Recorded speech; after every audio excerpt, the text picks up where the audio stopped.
What is going on, everybody? It is Luke here. Today we're going to be talking about pallets online. Now, I've done a video historically 1 or 2 years ago about this, but it's always relevant come the Q4 period more than any other time. Why?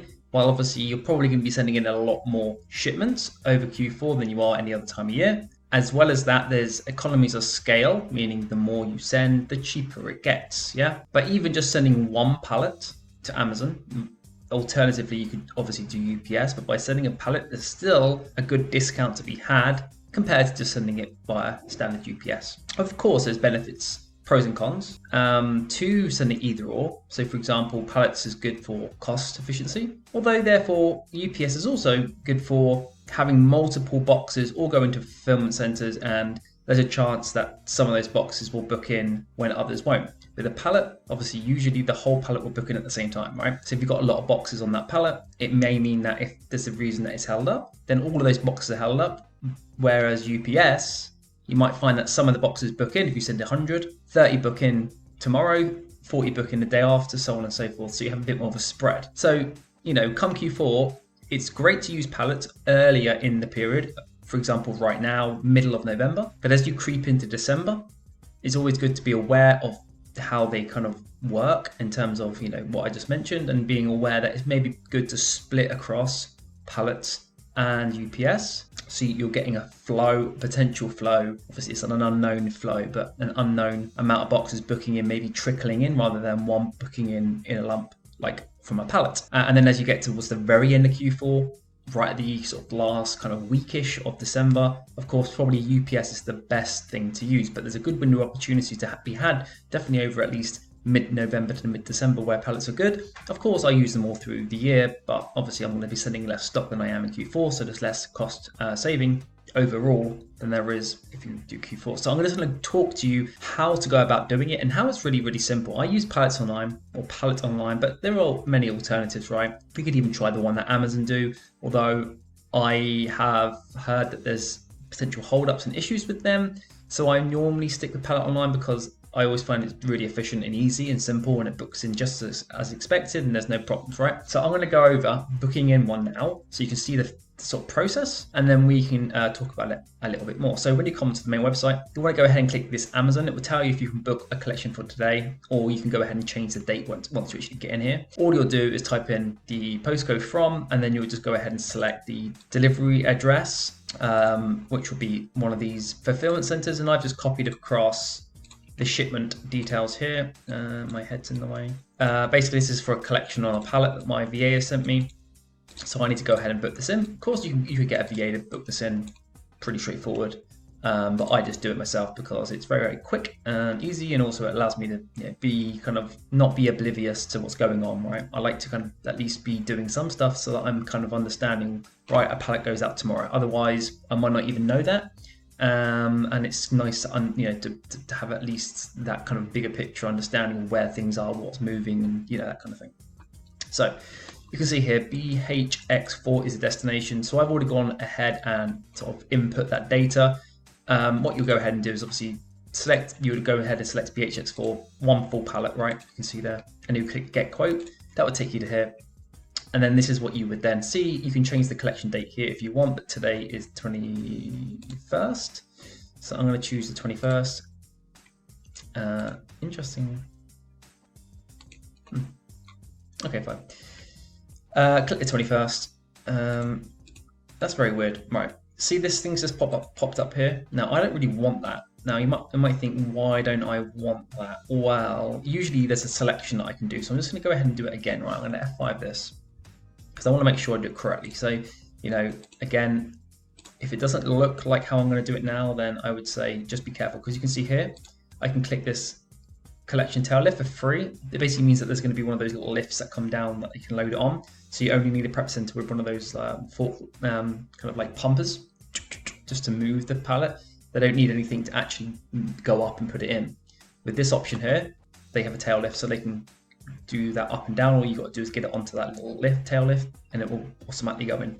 Otherwise, you're going to have to make sure your prep center has everything they need basically to fulfill that, right? So I'm going to just see here, reduce price when delaying collection by 2 working days. That's really interesting. I've never seen that before. So if I just click this button, Oh, you can see here, see this price? See, that's something I've never seen before. So again, by me doing this, I'm now able to see that. That must be a new, it says new. And I'm able to potentially make a saving here of about £5. That's, yeah, 5.50, something like that. So if I click that 21st, is it going to allow me to do it? Yeah, it will. That's just a bit weird. See that? Remember that thing that pops up here? You can see. I don't want that. I want it to actually look like this. And then here you can see total weight. So what I go ahead and do, obviously grab the weight, 259. I'm going to just round that to 270. The reason I'm putting 270 is I'm including the pallet weight, which I don't exactly know how much it is, but I know it's about, I don't know, 10. Doesn't have to be exactly to the decimal and anything, but I'm just making sure that I'm adding in the total consignment weight, the whole pallet's weight, including all the bubble, like the wrapping and all that kind of thing, right? So we can see here, tail lift.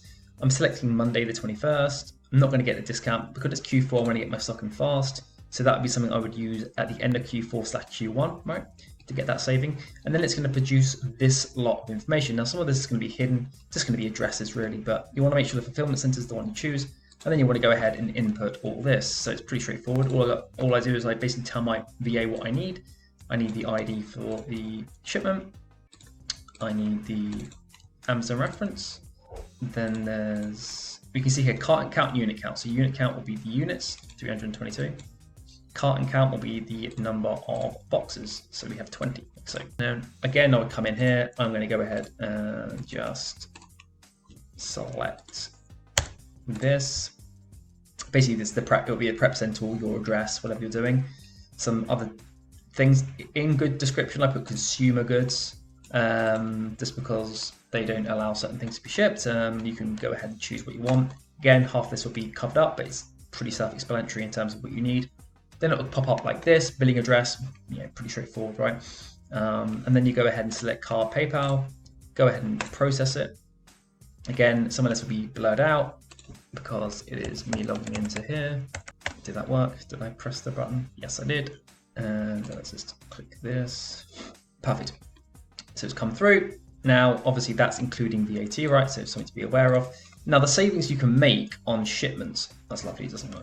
The payments that you can, so the savings you can make on shipments can be anywhere from about £10 to £15. It just depends. If you're going to use that one we just noticed with the cheaper option, pushing it forward 2 days, then great. You can obviously make an extra saving about 10 to £15 per pallet. But as you increase those pallets, I found that around 3 pallets going at once, you start to make it even more like staggered saving compared to the single one. You still make a saving on that one pallet.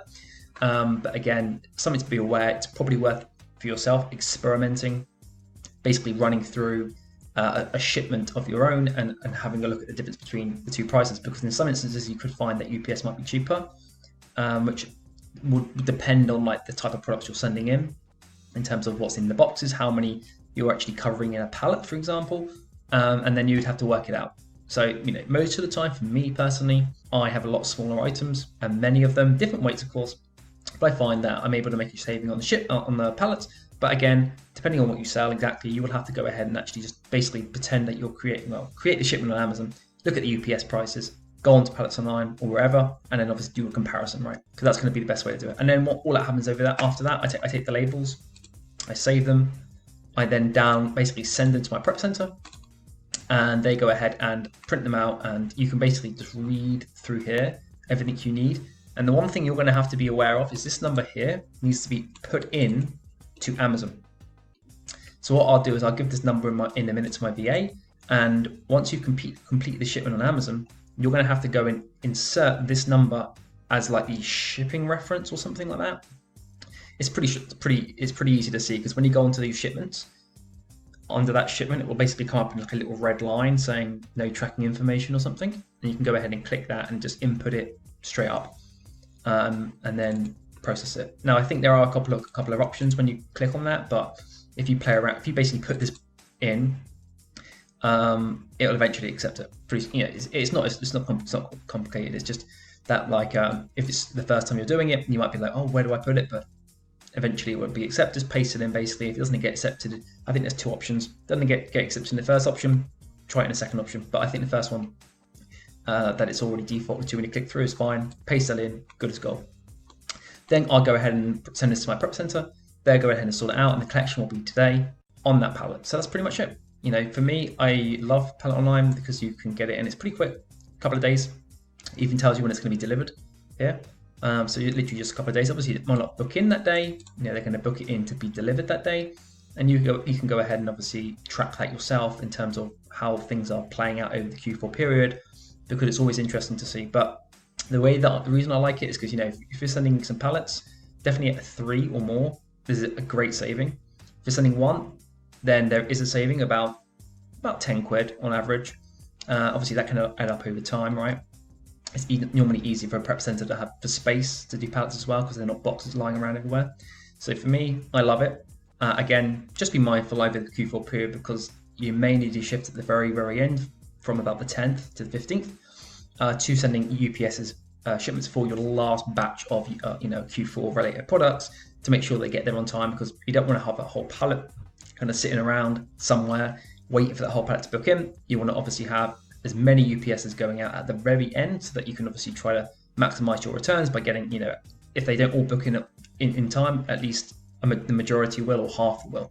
So that is something just to bear in mind. So I'll leave the video there. Hope you liked it. Any questions, let me know, of course, and I'll see you all next time. Bye bye.